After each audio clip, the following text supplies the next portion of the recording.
Isang nakakakilabot na balita ang gumimbal sa siksikang komunidad ng Novaliches sa lungsod Quezon, kasunod ng pagkakatuklas sa isang kaso ng iligal na pagkulong sa isang dalaga sa loob ng isang inuupahang bahay sa isang tahimik na barangay.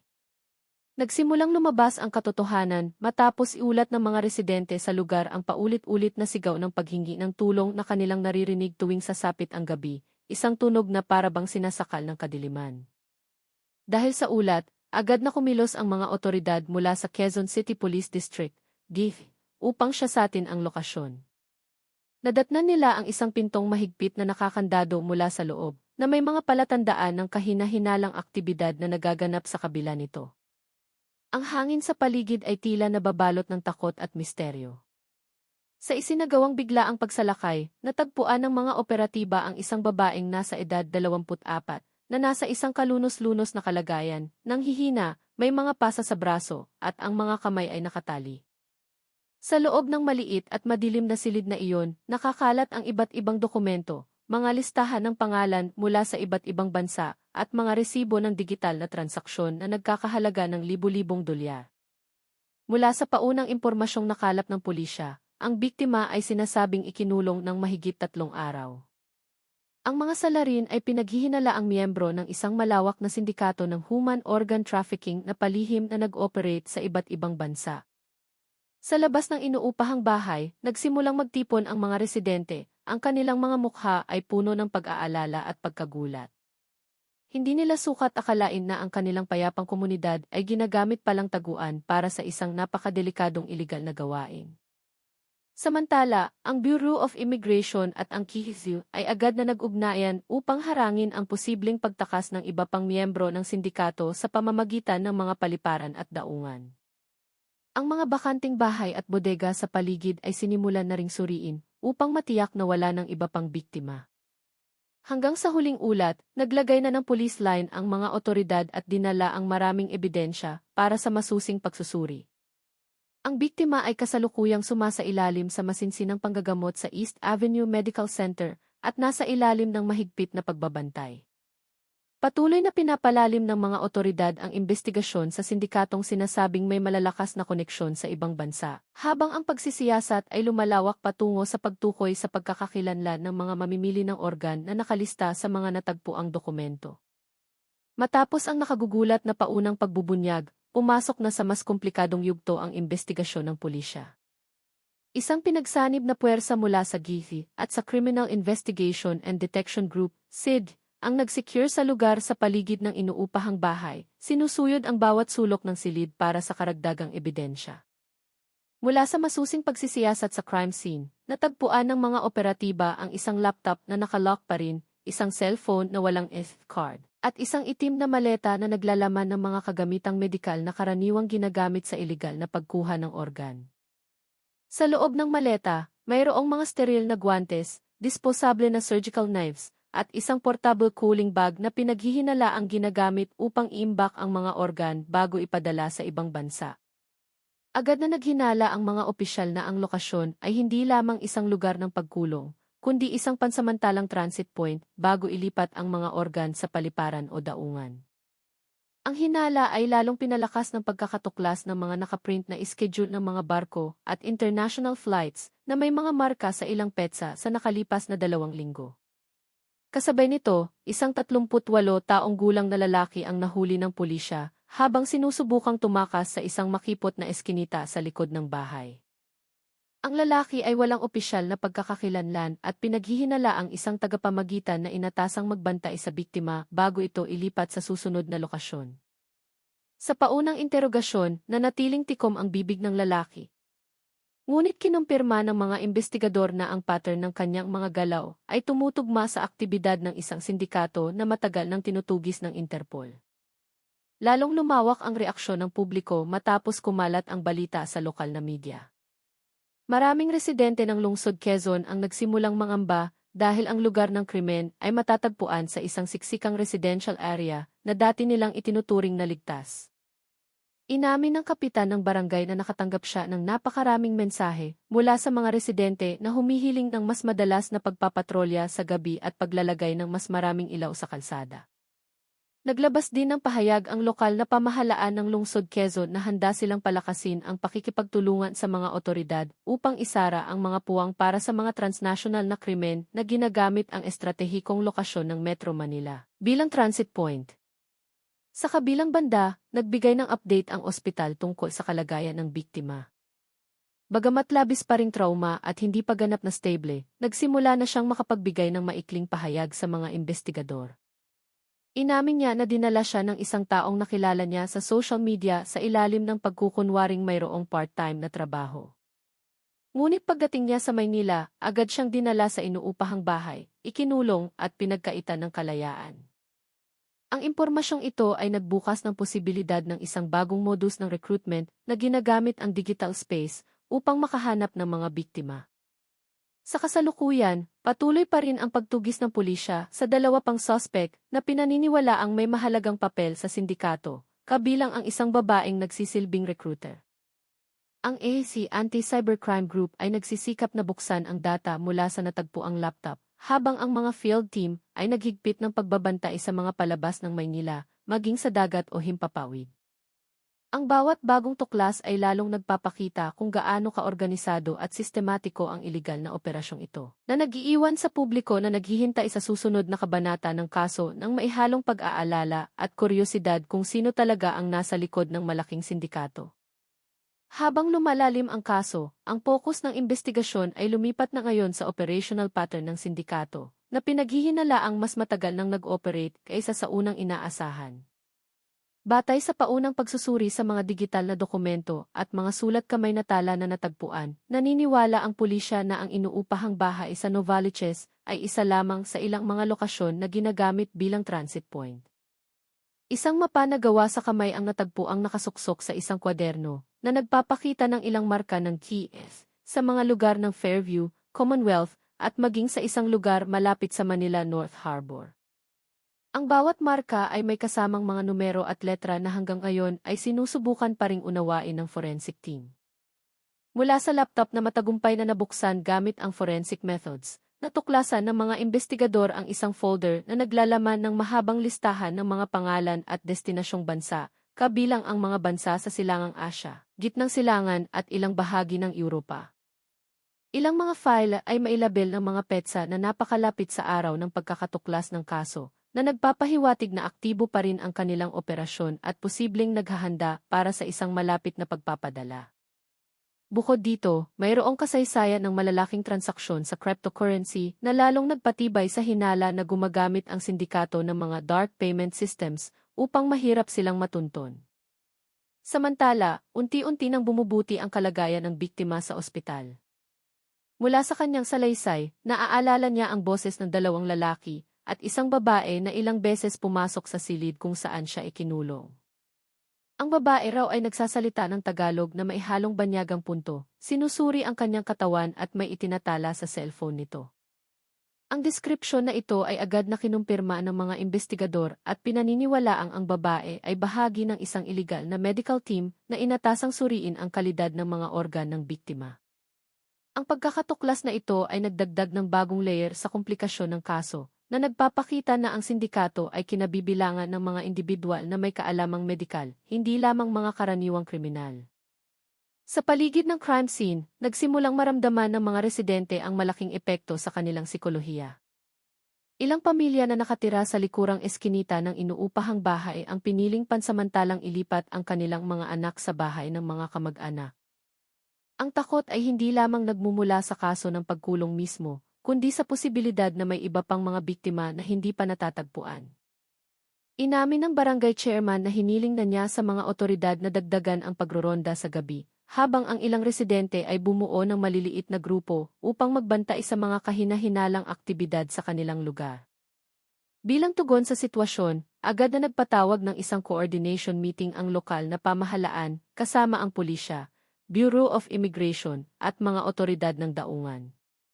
Ang resulta ng pulong ay isang emergency measure, ang paghihigpit sa lahat ng pasukan at labasan ng Metro Manila, kabilang ang espesyal na inspeksyon sa mga barkong patungong ibang bansa.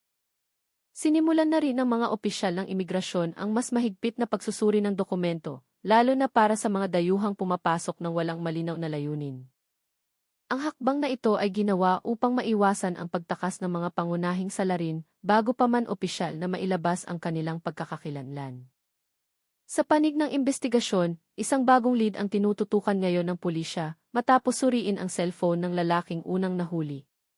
Kahit na walang e-state card ang device, natukoy ng Cybercrime Unit sa pamamagitan ng automatic reporting system nito ang koneksyon nito sa pampublikong Wi-Fi ng isang 24 oras na coffee shop. Ipinakita sa CCTV footage ng kapihan ang isang matangkad na lalaking nakaitim na hoodie na nag-abot ng isang maliit na pakete sa taong ngayon ay isa ng wanted na suspect. Ang pakete ay pinaniniwala ang naglalaman ng mga instruksyon o kagamitang pangkomunikasyon na ginagamit ng sindikato upang ayusin ang paglipat ng mga biktima. Hanggang sa ngayon, ang lahat ng nakalap na ebidensya ay nagtuturo na hindi ito isang hiwalay na kaso, kundi bahagi ng isang maayos na kadena ng operasyon na kinasasangkutan ng maraming individual na may iba't ibang papel. Naghihintay ang publiko sa mga susunod na balita, habang patuloy na hinuhukay ng mga otoridad ang katotohanan upang matukoy kung sino ang utak sa likod ng sindikato ng organ trafficking na matagal nang kumikilos sa dilim. Pumasok sa isang bagong yugto ang investigasyon ng matuklasan ng Digital Forensics Team ang isang naka-encrypt na tala na nakatago sa laptop ng sindikato. Ang tala, matapos mabuksan sa pamamagitan ng isang espesyal na pamamaraan, ay naglalaman ng isang listahan ng mga shipping code na ikinubli bilang mga transaksyon sa logistic. Bawat code ay may kasamang mga inisyal na pinaghihinalaang tumutukoy sa uri ng organ at sa ruta ng paglalakbay na gumagamit ng mga hindi opisyal na daanan sa dagat. Ang pagkakatuklas na ito ay agad na naging pangunahing focus ng team ng mga investigador dahil ipinapakita nito kung gaano kasistematiko ang operasyon. Naniniwala ang pulisya na ang sindikato ay hindi lamang nag-operate sa loob ng Metro Manila, kundi konektado sa isang internasyonal na sindikato na sinasamantala ang geograpikal na posisyon ng lungsod upang mapabilis ang proseso ng distribusyon. Sa field, sinimulan ng puntahan ng pinagsanib na puwersa ang mga lokasyong minarkahan sa sulat kamay na mapa. Isa sa mga lokasyon na nasa isang industriya na lugar sa Valenzuela ay nagpakita ng kahina-hinalang aktibidad. Isang gusaling tila bodega na mukhang abandonado ay mayroon palang pintong bakal na nakakandado mula sa loob. Matapos piliting buksan, natagpuan ng mga opisyal ang isang walang laman na silid na may matapang na amoy ng kemikal. Sa isang sulok, mayroong isang stainless steel na mesa, isang surgical lamp, at mga bakas ng likido na nagpapahiwatig ng iligal na medikal na aktibidad. Kahit walang biktima na natagpuan sa lugar, pinatunayan ng kondisyon ng silid na ito ay isa sa mga lugar ng operasyon ng sindikato. Samantala, naging mas masinsinan ang interogasyon sa lalaking unang nahuli.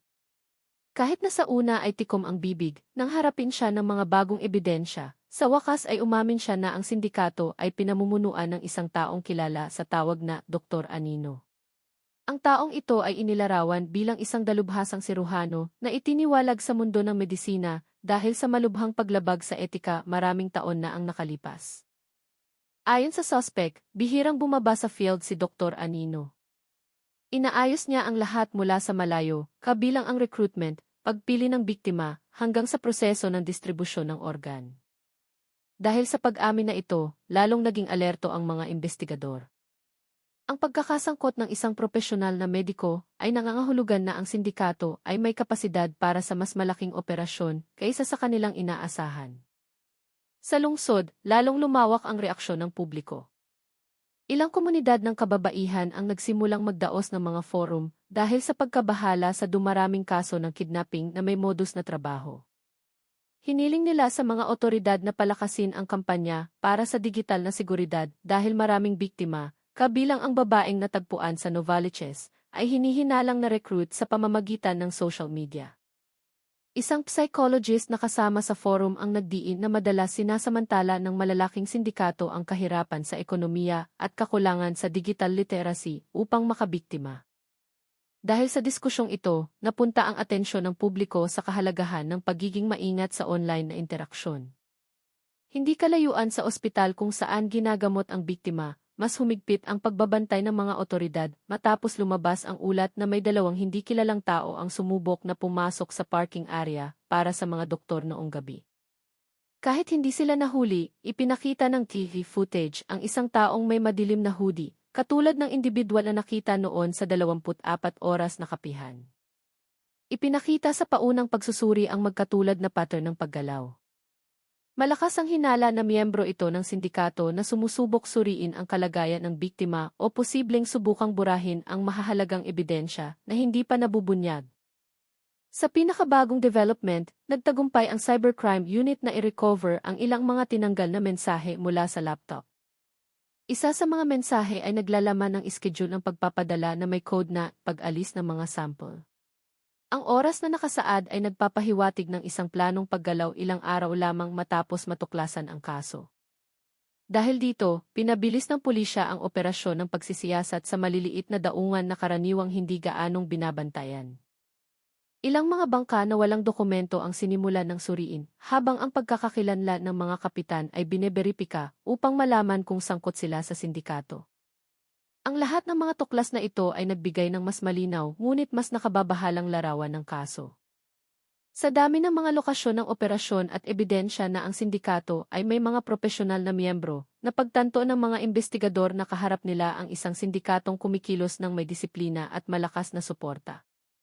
Naghihintay ang publiko sa mga susunod na development, habang patuloy na tinutunton ng mga otoridad ang bawat bakas upang mahuli ang taong may hawak ng buong kontrol sa madilim na operasyong ito. Pumasok sa pinakakritikal na yugto ang investigasyon nang matuklasan ng pinagsanib na puwersa ang pattern ng komunikasyon na ginagamit ng sindikato upang ayusin ang paggalaw ng kanilang mga miyembro. Sa pamamagitan ng masusing pagsusuri sa mga naka-encrypt na mensahe na na-recover mula sa laptop, natuklasan ng mga investigador na gumagamit ang sindikato ng isang sistema na batay sa mga pang-araw-araw na parirala na tila walang mahalagang kahulugan. Bawat parirala ay kumakatawan sa isang partikular na utos, tulad ng paglipat ng lokasyon, paghahanda ng operating room, hanggang sa pagdating ng mga mamimili mula sa ibang bansa. Isang parirala na pinakamadalas lumitaw ay magsisimula ang paglalakbay sa gabi matapos magbukas ang ikatlong pinto, na hanggang ngayon ay pinag-aaralan pa rin ang kahulugan ng language at intelligence team. Sa gitna ng pagsusuring ito, nakatanggap ang field team ng bagong ulat mula sa isang mangingisda na naglalayag sa paligid ng Manila Bay. Sinabi niya na sa loob ng ilang gabi, may isang maliit na bangka na walang ilaw na gumagalaw patungo sa isa sa mga hindi tinitirhang isla. Agad na isinanib ang ulat na ito sa mapa na may mga markang T. Matapos paghambingin, isa sa mga marka ay malapit nga sa puntong tinukoy ng mangingisda. Agad na nagpadala ang mga otoridad ng isang maliit na team upang magsagawa ng pagsisiyasat, ngunit ginawa ito ng mailabis na pag-iingat upang hindi makatakas ang mga salarin. Sa ospital, mas naging stable ang kondisyon ng biktima at nagsimula na siyang makapagbigay ng mas detalyadong larawan ng mga nangyari.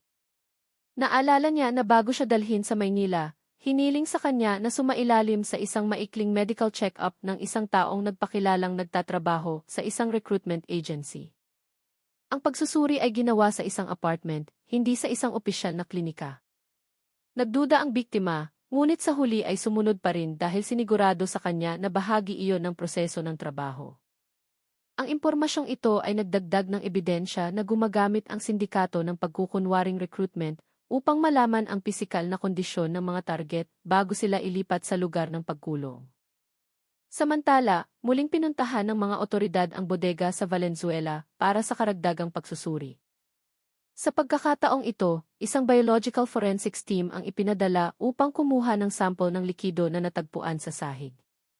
Ang paunang resulta ay nagpakita ng pagkakaroon ng mga kemikal na karaniwang ginagamit sa mga invasive medical procedure. Bukod dito, malapit sa stainless steel na mesa ay natagpuan ang mga piraso ng plastik na pinaghihinalaang bahagi ng isang medical container. Kahit walang bakas ng organ o dugo na makikita ng mata, lahat ng ebidensya ay nagpatibay sa hinala na ang silid ay ginamit bilang paunang lugar ng pagsusuri bago ipadala ang mga biktima sa pangunahing operating location na hindi pa rin natatagpuan. Sa ibang bahagi ng lungsod, isang impormasyon ang nagsimulang magdulot ng pagkabalisa. Isang saksi ang nagsabing nakita niya ang isang taong kamukha ng lalaking nakaitim na hoodie sa paligid ng isang maliit na pantalan sa gabi.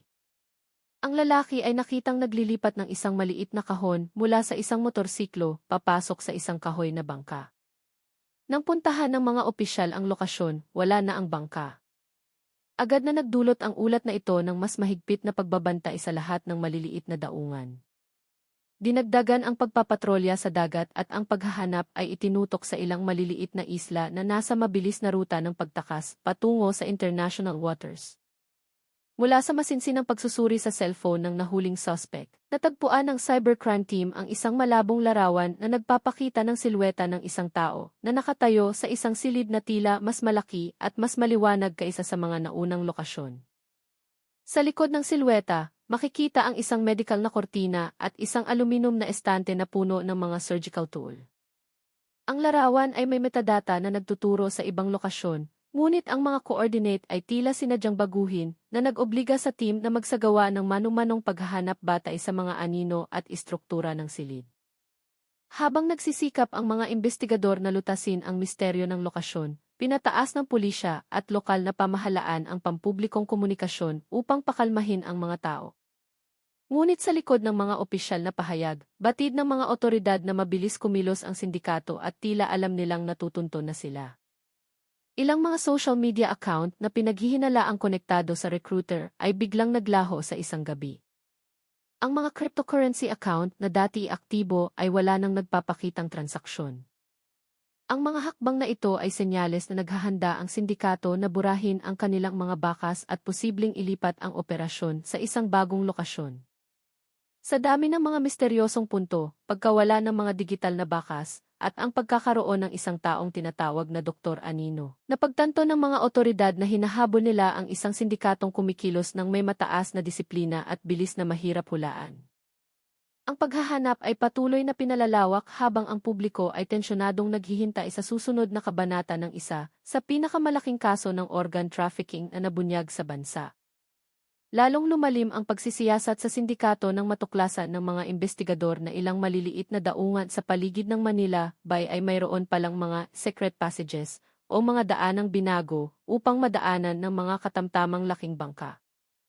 Nagsimula ang pagkakatuklas na ito sa ulat ng isang sea patrol na naghinala sa pagkakaroon ng isang bagong daluyan ng tubig sa paligid ng isang bakawan. Ang daluyan ay tila resulta ng mano-manong paghukay, sapat ang lapad para sa maliliit na motorbot, ngunit sapat na nakatago upang hindi makita mula sa pangunahing ruta ng patrol. Sa karagdagang pagsisiyasat, natagpuan ang mga bakas ng gulong ng trolley at mga tumpok ng dry ice sa likod ng mga puno, na nagpapahiwatig na ang lugar ay ginagamit bilang punto ng paglipat ng mga pinalamig na kargamento, na malamang ay kinabibilangan ng mga organ. Sa investigation headquarters, nagtagumpay ang cybercrime unit na iugnay ang malabong larawan mula sa cellphone ng suspect sa isang lumang gusali sa isang dating industrial zone malapit sa Caloocan. Ang gusali ay dating isang pribadong klinika na nagsara halos isang dekada na ang nakalipas. Kahit na mukhang hindi na ginagamit, ipinakita ng satellite imagery ang aktibidad ng mga sasakyan na pumapasok sa lugar sa ilang partikular na gabi. Agad na ipinasa ang data na ito sa field team. Gayunpaman, hindi isinagawa ang isang bukas na operasyon dahil sa pangamba na ang mga salarin ay maisariling sistema ng pagmamanman na kayang makita ang pagdating ng mga otoridad. Samantala, muling nagbigay ng mahalagang impormasyon ang biktima. Naalala niya ang ingay ng isang malakas na generator habang siya ay nakakulong, kasama ang matapang na amoy ng anesthesia. Nang ipakita sa kanya ng mga investigador ang mga larawan ng ilang lokasyon, matagal siyang tumitig sa larawan ng dating klinika sa Caloocan. Sinabi niya na nakita na niya ang mga puting kurtina na tulad ng nasa larawan kahit hindi siya sigurado kung iyon nga ang lokasyon. Gayunpaman, ang kanyang reaksyon ay naging paunang pahiwatig na ang gusali ay maaaring may mas malaking papel sa operasyon ng sindikato. Sa komunidad, lalong tumindi ang pagkabalisa. Nagsimulang pag-usapan sa social media ang pagkawala ng dalawang dalaga sa loob lamang ng isang linggo. Huli silang nakita kasama ang isang taong nag-alok ng trabahong may mataas na sahod. Ang pattern ay halos kapareho sa kaso ng unang biktima. Ang mga pamilya ng dalawang babae ay nag-ulat na sa pulisya, at ngayon ay iniimbestigahan ng mga otoridad ang hinala na sila ay naging target ng parehong sindikato. Dahil sa mga bagong pagkawala, lalong naging kagyat para sa mga otoridad na mahanap ang pangunahing operating base bago pa mahuli ang lahat. Nagpasya ang field team na magsagawa ng isang tahimik na pagmamanman sa dating klinika. Sa loob ng dalawang magkasunod na gabi, walang kahina-hinalang aktibidad na nakita. Ngunit sa ikatlong gabi, isang puting van na may madilim na salamin ang pumasok sa lugar nang hindi nakabukas ang ilaw. Mula sa malayo, nakita ng team ang dalawang taong nakasuot ng medical mask na bumaba mula sa van habang dala ang isang malaking asul na kahon. Isang malabong ilaw ang nakitang sumindi sa loob ng gusali. Ngunit dahil walang sapat na ebidensya para sa isang direktang pagsalakay, kinunan na lamang ng team ang buong aktibidad bilang bahagi ng pagpapatibay ng ebidensya. Sa ibang lokasyon, natuklasan ng intelligence officers ang isang kahina-hinalang pag-uusap sa pagitan ng dalawang lalaki sa isang karinderya malapit sa pantalan. Mahina silang nag-uusap, ngunit binanggit ng isa sa kanila ang pariralang bukas na ang ikatlong pinto. Ang pariralang natagpuan noon sa mga naka-encrypt na mensahe. Kahit hindi pa lubos na naunawaan, agad itong iniugnay sa posibleng malakihang paglipat na gagawin ng sindikato. Dahil sa impormasyong ito, itinaas ng mga otoridad ang status ng operasyon mula sa investigasyon patungo sa aktibong pagtugis. Kasabay nito, natukoy ng cybercrime unit ang signal ng device na ginamit noon ng lalaking nakaitim na hoodie. Lumitaw ang signal sa isang cell tower hindi kalayuan sa hangganan ng karagatan. Ipinakita ng triangulation analysis na mabilis gumagalaw ang signal na nagpapahiwatig na ang salarin ay posibleng nasa isang sasakyan o bangka. Ngunit biglang nawala ang signal nang marating nito ang OpenSea na para bang sinadyang patayin ang device. Habang patuloy na sinisikip ng mga otoridad ang mundo ng sindikato, ipinapakita ng mga bagong ebidensya na ang operasyon ay mas organisado kaysa sa unang inaasahan. Ang maayos na ruta ng pagtakas, naka-encrypt na komunikasyon, at regular na aktibidad sa mga partikular na gusali ay nagpapakita na matagal nang nag-operate ang sindikato at sanay na sa presyon mula sa mga otoridad. Dahil sa dalawang babaeng nawawala pa, ang focus ng investigasyon ay lumipat mula sa pagbuwag lamang sa sindikato patungo sa isang rescue mission. Sa gitna ng tumitinding tensyon, isang malaking tanong ang lumitaw sa mga otoridad: malapit na ba sila sa pugad ng sindikato, o sinusundan lamang nila ang isang pain na sadyang iniwan upang iligaw ang kanilang atensyon? Lalong tumindi ang pressure sa investigasyon nang iugnay ang ulat tungkol sa puting van na pumasok sa dating klinika sa pagkawala ng dalawang babae ilang araw na ang nakalipas. Nagsimulang maghinala ang mga otoridad na ang van ay ginamit upang ilipat ang mga biktima mula sa isang lokasyon patungo sa isa pa nang hindi napapansin. Ipinakita sa pagsusuri ng mga GIG footage sa mga pangunahing kalsada na dumaan ang van sa ilang lugar, ngunit bawat kamera ay nakakuha lamang ng bahagi ng sasakyan, na para bang ang ruta nito ay maingat na pinlano upang maiwasan ang buong pagmamanman. Ang ganitong uri ng pag-iingat ay nagpatibay sa hinala na pinag-aralan ng sindikato ang mga lokasyon ng kamera sa lungsod at pinili ang mga blind spot para sa kanilang mga pangunahing paggalaw. Samantala, muling sinuyod ng investigation team ang bodega sa Valenzuela matapos makatuklas ng bagong ebidensya, isang pakete ng delivery na naiwan malapit sa likurang pinto. Ang pakete ay naglalaman ng mga elektronikong sangkap na karaniwang ginagamit upang kontrolin ang temperatura sa mga medical cooling box. Mula sa shipping record na nakadikit pa, nakita na ipinadala ito mula sa isang kumpanya ng medical supplies sa labas ng Metro Manila. Ayon sa kumpanya, tumatanggap lamang sila ng mga order sa pamamagitan ng online catalog at hindi nila alam kung sino talaga ang umorder.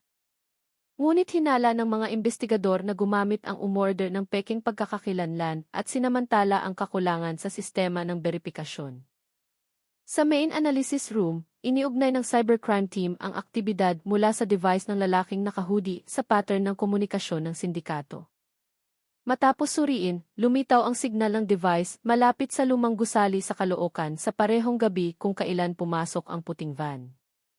Ipinapakita nito ang posibilidad na ang lalaking nakahoodie ay isang courier o coordinator na tinitiyak na maayos ang paggalaw ng mga biktima at kagamitang medikal. Ang pagkawala ng signal sa international waters ay lalong nagpatibay na posibleng pansamantalang tumawid ang salarin sa labas ng teritoryo ng Pilipinas. Sa panig ng komunidad, lalong lumala ang agam-agam. Isang amateur video ang nagpakita ng mga residente na nagsisiksikan sa isang police station upang humingi ng bukas na paliwanag. Nangangamba sila na ang Metro Manila ay ginawang base ng operasyon ng isang internasyonal na sindikato na tumatarget sa mga kababaihan at mga manggagawang nangangailangan. Sinubukan ng mga otoridad na pakalmahin ang mga tao, ngunit marami pa rin ang nagsimulang magkabit ng karagdagang seguridad sa kanilang mga tahanan. Ang isang grupo ng mga babaeng voluntaryo ay gumawa ng isang group chat sa bawat barangay upang magbigay ng impormasyon kung may kahina-hinalang aktibidad. Samantala, ang masusing pagmamanman sa dating klinika ay nagsimulang magpakita ng mga senyales ng mas malaking aktibidad. Sa ikatlong araw, nakarinig ang surveillance team ng ingay ng makina na parang isang medical generator mula sa loob. Ang tunog ay pasulput-sulpot. Bukod dito, isang malabong ilaw ang nakita mula sa bintana sa ikalawang palapag, kahit na ang gusali ay dapat wala ng kuryente. Dahil sa mga ito, naghinala ang mga otoridad na ang gusali ay iligal na binago bilang pangunahing operating base. Sa ibang lugar, ang mangingisda na unang nag-ulat ay nagbigay ng bagong pahayag. Inamin niya na minsan ay nakita niya ang isang taong nagbaba ng kahon mula sa isang bangka at iniabot ito sa lalaking nakaitim na hoodie. Sa una ay hindi niya ito pinansin, ngunit matapos makita ang larawan ng suspect, sigurado siyang iyon ang parehong tao. Ang pahayag na ito ay naging mahalagang susi. Sa parehong gabi, nagsagawa ng masinsinang patrol ang mga otoridad sa industrial zone. Mula sa malayo, nakita nila ang isang kislap ng asul na ilaw mula sa isa sa mga bintana ng klinika. Mabilis itong lumitaw at nawala na parang refleksyon mula sa isang metal na instrumento. Ni-record ng team ang buong pangyayari. Ngunit isang bagay ang malinaw, ang gusali ay hindi na isang simpleng hintuan. Mayroong aktibidad na nagaganap. Sa gitna ng lahat, isang impormasyon mula sa digital forensics ang nagbigay ng mas matinding pressure. Isang naka-encrypt na mensahe na bahagyang na-decode ay nagpakita ng pariralang huling yugto ng paglipat na may petsang 3 araw na lamang mula ngayon.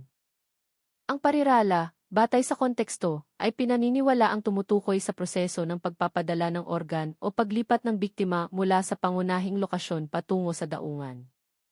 Napagtanto ng mga otoridad na wala na silang maraming oras. Bawat minutong lumilipas ay nangangahulugang tinatapos na ng sindikato ang kanilang huling paghahanda bago tuluyang maglaho kasama ang lahat ng ebidensya at mga biktimang hindi pa natatagpuan. Isang pinagsanib na puwersa mula sa GIFI at sa Regional Police Office ang muling nagsagawa ng masusing pagsisiyasat sa 2 lokasyon na may malakas na koneksyon sa iligal na sindikato. Ang unang lokasyon ay isang 3 palapag na gusali na mukhang abandonado. Ngunit sa loob, puno ito ng mga tira-tirang kagamitang medikal. Nagkalat ang mga putol na kable, mga bakas ng GI fluid sa sahig, at mga tuyong patak ng dugo sa ilang sulok. Sa ikalawang palapag, natuklasan ng mga investigador ang isang maliit na silid na may air conditioner at mga bakal na estante na may mga medical label pa sa ibang wika. Kahit na walang laman, malakas ang hinala na ginamit ito upang iimbak ang mga organ. Sa isang mesa, may isang lumang kwaderno na naglalaman ng mga transaction code, oras ng pagpapadala at mga inisyal ng mga courier. Naniniwala ang pulisya na bahagi ito ng mas malaking logistics network ng sindikato. Sa ikalawang lokasyon, isang inuupahang bahay sa isang siksikang lugar, natagpuan ng team ang karagdagang ebidensya, isang laptop na na-format na, ngunit bahagyang na-recover ang data. Mula sa paunang recovery, lumitaw ang isang serye ng mga email na may kalakip na mga medical photo, kabilang ang mga resulta ng health examination ng ilang potensyal na biktima.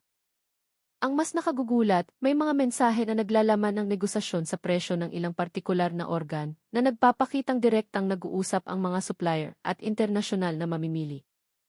Samantala, ang biktimang babae na unang natagpuan ay mas naging stable na at nakapagbigay ng mas malinaw na salaysay. Ayon sa kanya, pinangakuan siya ng trabahong may mataas na sahod. Ngunit pagdating sa Maynila, kinuha ang kanyang cellphone at ikinulong siya sa isang madilim na silid. Narinig din niya ang boses ng ilang ibang tao na pinaghihinalaan niyang mga biktima rin. Ngunit nang magkamalay siya matapos himatayin, wala nang ibang tao sa silid. Pinalawak na ngayon ng pulisya ang paghahanap sa 2 tao na tinukoy ng biktima bilang mga big boss. Isa sa kanila ay posibleng nasa Metro Manila pa, habang ang isa ay hinihinalang nakatakas na gamit ang peking pagkakakilanlan. Ipinagdiinan ng pulisya na hindi pa tapos ang investigasyon at inaasahang magbubukas ito ng isang mas malawak na internasyonal na network. Nananawagan ang lokal na pamahalaan sa publiko na iulat agad ang anumang kahina-hinalang aktibidad. Pumasok sa mas matinding yugto ang investigasyon matapos matagumpay na ma-recover ng Digital Forensics Team ang karamihan sa data mula sa laptop. Inihayag ng data ang isang mas komplikadong pattern.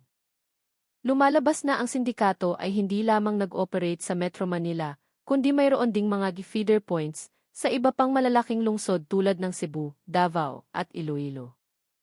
Bawat lungsod ay may isang coordinator na nagre-recruit ng mga biktima gamit ang modus ng mga alok ng trabaho o scholarship sa ibang bansa. Hinala ng pulisya na ginawang final distribution point ang Metro Manila dahil sa lapit nito sa mga international airport at seaport. Ipinakita sa mga email ang isang regular na pattern ng pagpapadala tuwing 3 linggo gamit ang mga hindi rehistradong bangka. Sa isang email, natuklasan ng mga investigador ang isang planong malaking pagpapadala na orihinal na naka-schedule 2 linggo bago mabunyag ang kaso, ngunit hinihinalang nabigo dahil sa biglaang paghigpit ng inspeksyon ng Coast Guard. Samantala, natuklasan ng medical team na ang biktima ay binigyan ng mataas na dosis ng pampakalma at may mga bakas ng iniksyon sa kanyang katawan. Kahit walang senyales ng operasyon, ang kanyang pisikal na kondisyon ay nagpapahiwatig na inihahanda siya para sa isang mas malaking proseso. Ikinuwento ng biktima na paminsan-minsan ay sapilitan siyang sumasailalim sa health check-up. Naalala niya ang 3 dayuhan na pumasok sa silid at nagsalita sa isang wikang hindi niya maintindihan habang sinusuri ang kanyang katawan. Natuklasan din ng mga investigador ang isang key footage mula sa isang convenience store malapit sa lokasyon. Ipinakita nito ang 2 lalaki na nagdadala ng isang malaking kahon na may sticker ng medical equipment patungo sa inuupahang bahay 2 araw bago matagpuan ang biktima. Mula sa paunang pagkakakilanlan, isa sa mga lalaki ay hinihinalang isang dayuhan na matagal nang naninirahan sa bansa nang walang opisyal na dokumento. Sinimulan ng pagdugtong-dugtungin ng pinagsanib na puwersa ang mga ebidensya. Mula sa kwaderno, mga email at salaysay ng biktima, napagpasyahan ng pulisya na ang sindikato ay gumagana sa isang multi-layered system. Mayroong recruiter, tagakulong, illegal na medical team, delivery team, at mga dayuhang mamimili. Dahil dito, naging mas komplikado ang pagbuwag sa kanila dahil bawat layer ay kumikilos ng hindi alam ang buong pagkakakilanlan ng iba. Sa gitna ng pagkalap ng ebidensya, ipinatawag ng Kisi ang ilang karagdagang saksi. Ilang may-ari ng mga inuupahang bahay sa lugar ang nagsabing hindi sila naghinala dahil laging nasa oras magbayad ng upa ang mga suspect. Ngunit isang residente ang nagsabing minsan ay nakaamoy siya ng matapang na gamot mula sa loob. Ngunit inakala niyang maisakit lamang ang nakatira. Nagsimula nang magsagawa ng mga random na inspeksyon ang lokal na pamahalaan. Bukod dito, nagbukas ng isang reporting desk ang SESTIF para sa mga pamilyang nawawalan ng miyembro. Ngunit ang pinakamalaking misteryo ay hindi pa rin nalulutas, sino ang pangunahing financier ng sindikato. Ang paunang indikasyon ay nagtuturo sa daloy ng pondo mula sa mga dayuhang account na dumadaan sa crypto transactions. Nakikipagtulungan na ngayon ang mga investigador sa Anti-Money Laundering Council upang matunton ito. Lalong lumawak ang kaso nang makakuha ng impormasyon ang interrogation team mula sa isang mahalagang saksi na sa una ay ayaw magsalita. Ang saksi ay isang night guard sa isang commercial complex na ilang block lamang ang layo mula sa inuupahang bahay. Sinabi niya na sa nakalipas na 1 buwan, ilang beses niyang nakita ang isang madilim na minivan na humihinto malapit sa bahay sa pagitan ng 2 hanggang 3 ng madaling araw. Sa tuwing darating ang sasakyan, 2 tao ang bumababa dala ang malalaking metal na maleta. Mabilis silang kumilos at laging nakatakip ang mukha. Ang testimonya na ito ay lalong nagpatibay sa hinala ng pulisya na ang bahay ay hindi lamang lugar ng pagkulong, kundi isang transit hub para sa mga iligal na kagamitang medikal. Mula sa laboratory examination sa maletang natagpuan, natukoy ang ilang uri ng sterile surgical tools, portable cooling tubes, at mga tira-tirang likido na ginagamit sa tissue preservation. Dahil sa mga natuklasan, tumindi ang tensyon sa headquarters ng pulisya dahil nagpapahiwatig ito na ang sindikato ay nasa advanced stage na ng operasyon. Sa kabilang banda, nagsimulang magbigay ng mas malinaw na larawan ang biktima. Inamin niya na madalas siyang nakakarinig ng mga taong nag-uusap sa telepono sa isang wikang parang pinaghalong Mandarin at iba pang lengguwahe. Naalala rin niya ang isang pagkakataon kung saan isa sa mga salarin ay tila nataranta dahil naantala ang iskedyul ng pagpapadala. Mula sa mga pira-pirasong alaala na ito, sinimulang buuin ng mga investigador ang posibilidad na ginagamit ng sindikato ang Pilipinas bilang shipping route dahil sa lapit nito sa ilang bansa na may mataas na demand sa mga iligal na organ. Habang nagtatrabaho ang mga investigador, sinuyod ng intelligence team ang immigration data ng nakalipas na 6 na buwan. Natuklasan ng isang pattern ng pagdating ng ilang dayuhan na nananatili lamang ng 2 hanggang 3 araw sa bansa nang walang malinaw na aktibidad. Ang nakapagtataka, ang mga petsa ng kanilang pagdating ay tumutugma sa mga iskedyul ng pagpapadala na nasa email. Pinatibay nito ang hinala na direktang ginagawa ang transaksyon sa pagitan ng mga mamimili at ng mga operator sa field. Sa gitna ng internal na investigasyon, isang bagong impormasyon ang lumabas mula sa pakikipagtulungan ng AFP sa mga otoridad ng Malaysia at Singapore. Iniulat ng dalawang bansa ang pagtaas ng mga iligal na health check-up sa ilang partikular na klinika na dati walang kahina-hinalang aktibidad. Hinala ngayon ng pulisya na ang mga organ ay hindi lamang ipinapadala sa ibang bansa, kundi ang ilan ay pinoproseso sa mga pasilidad medikal na nag-ooperate sa mga kalapit na bansa. Sa isa pang development, ang cellphone ng isa sa mga suspect ay matagumpay na nabuksan gamit ang forensic bypass technique. Sa loob, mayroong 12 ng mga larawan at video na kuha sa iba't ibang lokasyon. Ang ilan ay nagpapakita ng isang silid na may mababang temperatura na puno ng mga cooling tube. Habang ang ibang video ay nagpapakita ng isang medical procedure na ginagawa ng patago. Bagamat sinadyang hindi isama ang mukha ng mga salarin, nakatulong ang mga detalye sa background upang matukoy ang mga posibleng susunod na operating site. Habang nagkakaugnay-ugnay ang lahat ng ebidensya, nakatanggap ang mga investigador ng bagong ulat mula sa mga residente sa ibang lugar. May isang gusali na sa loob ng 5 araw ay may naririnig na ingay ng malaking makina tuwing gabi, ngunit walang aktibidad sa labas tuwing umaga. Ang gusali ay laging sarado at may sariling kikis na nakatutok sa lahat ng anggulo ng kalsada. Agad na nagpadala ang ikis ng isang team upang magmanman sa lokasyon. Ang hangin sa buong Metro Manila ay mas naging tensyonado. Mas madalas nang umiikot ang mga patrol car. Tahimik na kumikilos ang lahat ng otoridad. Isang bagong mapa ang binuo at bawat potensyal na lokasyon ay binabantayan. Hinihintay na lang ng lahat ang isang bagay. Ang sandali kung kailan ang lahat ng piraso ng palaisipan ay magtuturo sa sentral na tao na sinasabing utak ng madilim na sindikatong ito. Ang mga ebidensya ay sapat na upang iangat ang investigasyon sa susunod na yugto at isang malaking lihim na operasyon ang inihahanda. Pumasok sa 3 araw ang operasyon ng pagmamanman sa misteryosong gusali nang sa wakas ay may napansin ang intelligence team. Noong 2 oras ng madaling araw, naitala ng isa sa mga surveillance camera ng pulisya ang isang maikling kislap ng liwanag mula sa loob ng gusali na parang refleksyon ng metal mula sa isang malaking kagamitan na inililipat. Agad na itinaas ang status ng pagmamanman sa isang full-scale silent operation. Habang nagmamanman ang field team, muling natuklasan ng forensics unit ang isang mahalagang detalye mula sa data ng laptop. May isang nakatagong folder na naglalaman ang 12 ng mga dokumento ng transaksyon na nagtatala ng mga detalye ng pagpapadala ng e-biological packages, kasama ang isang listahan ng mga mamimili mula sa 5 magkakaibang bansa.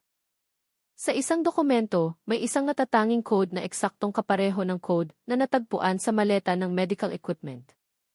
Dahil dito, nakumbinsi ang pulisya na ang sindikato ay may isang maayos at structured na sistema ng pagtatala, na para bang nagpapatakbo sila ng isang matagal ng kumpanya. Sa kabilang banda, pinalalim ng interrogation team ang background check sa mga nahuling suspect. Isa sa kanila ay mas balisa kaysa sa iba.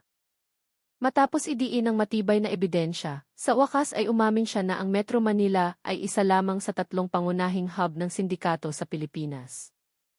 Ang 2 iba pang lokasyon ay nasa labas ng Luzon, pinamamahalaan ng iba't ibang tao, ngunit magkakaugnay sa pamamagitan ng iisang financial transaction.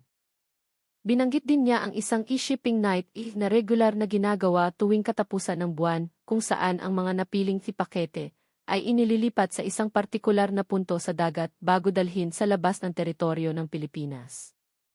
Dahil sa pag-amin na ito, napagtanto ng mga investigador na limitado na ang kanilang oras. Kung talagang magsasagawa ng pagpapadala ang sindikato sa lalong madaling panahon, kailangang kumilos ang buong operasyon ng mas mabilis.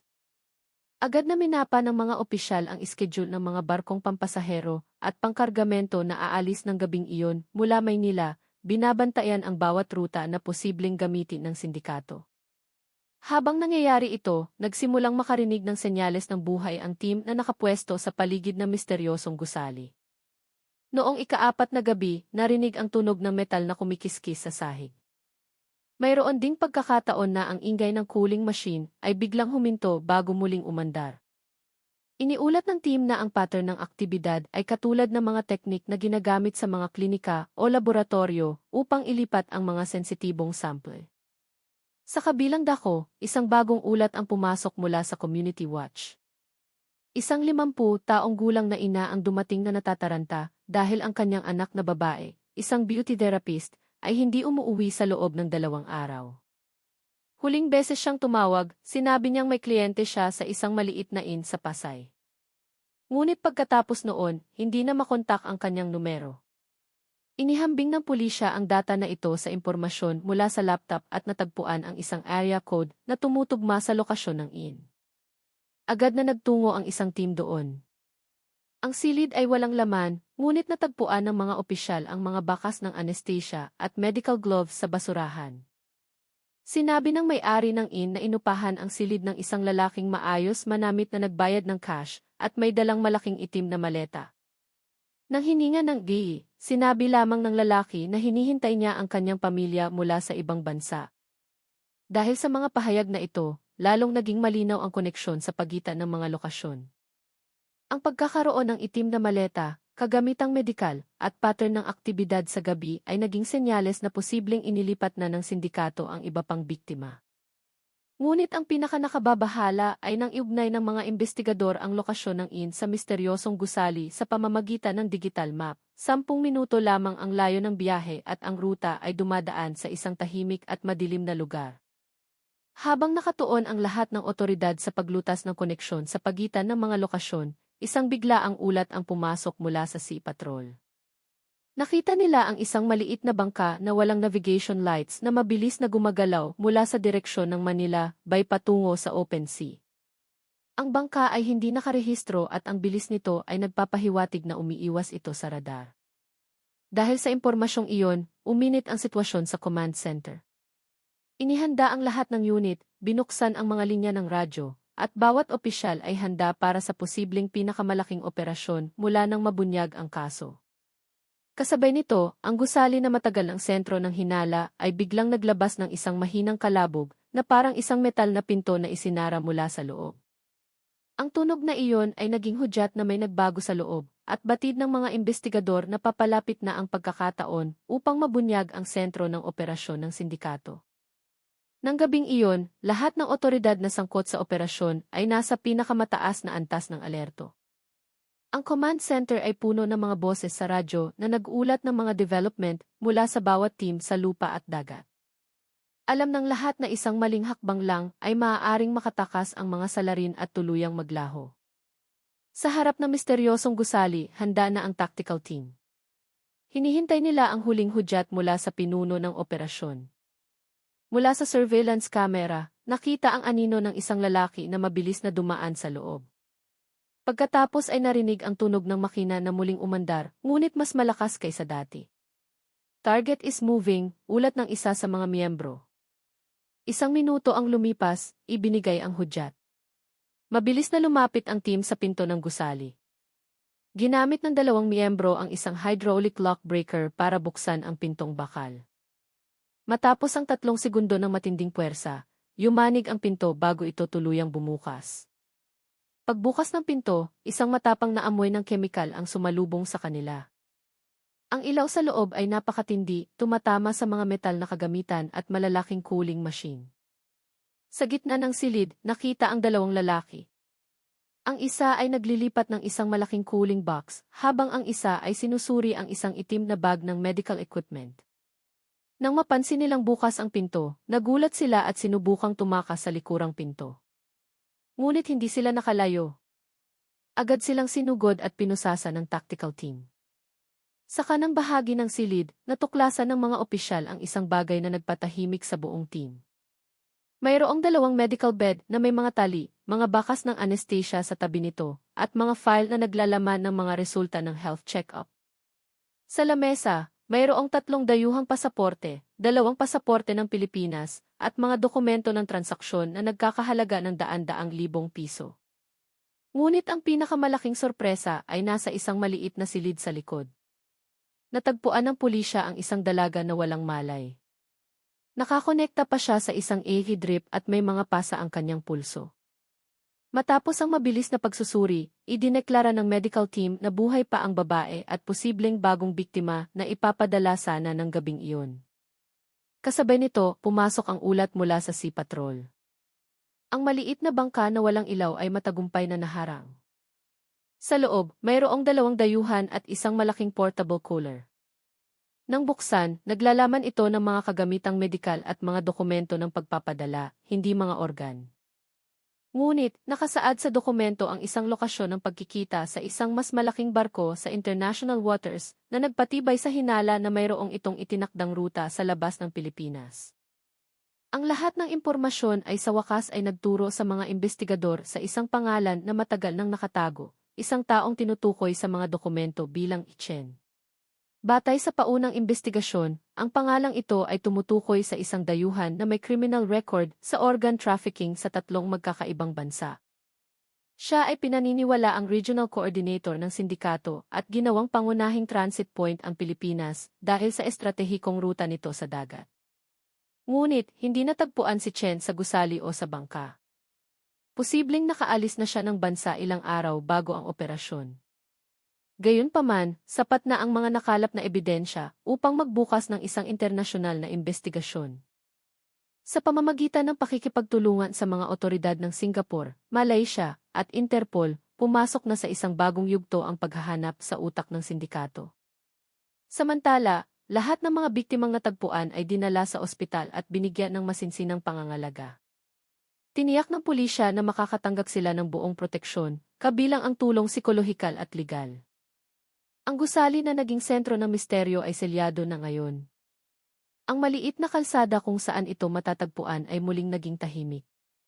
Ngunit ang mga bakas ng police line na nakakabit ay nagsisilbing paalala na isang malaking krimen ang naganap ng napakalapit sa buhay ng mga mamamayan. Ang kaso sa lungsod Quezon ay opisyal na idineklara bilang isa sa pinakamalaking pagbubunyag ng sindikato ng organ trafficking sa mga nakalipas na taon. Kahit na ang pangunahing utak ay pinaghahanap pa, iginiit ng pulisya na magpapatuloy ang pagtugis hanggang sa mahuli ang lahat ng miyembro ng sindikato. Sa pagkakahuli ng ilang pangunahing salarin at pagkakabunyag ng kanilang mga pasilidad, ang mahabang serye ng investigasyon ay sa wakas ay umabot sa isang mahalagang punto.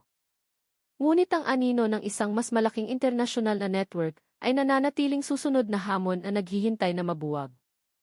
Ang kasong ito ay naglantad sa isang internasyonal na sindikato ng organ trafficking na kumikilos ng organisado at palihim. Ilang salarin ang nahuli na iligtas ang mga biktima at ngayon ay nasa yugto na ng pagtugis sa utak ng sindikato. Pinatutunayan ng operasyong ito na patuloy na kumikilos ang mga otoridad upang buwagin ang mga katulad na krimen sa buong bansa,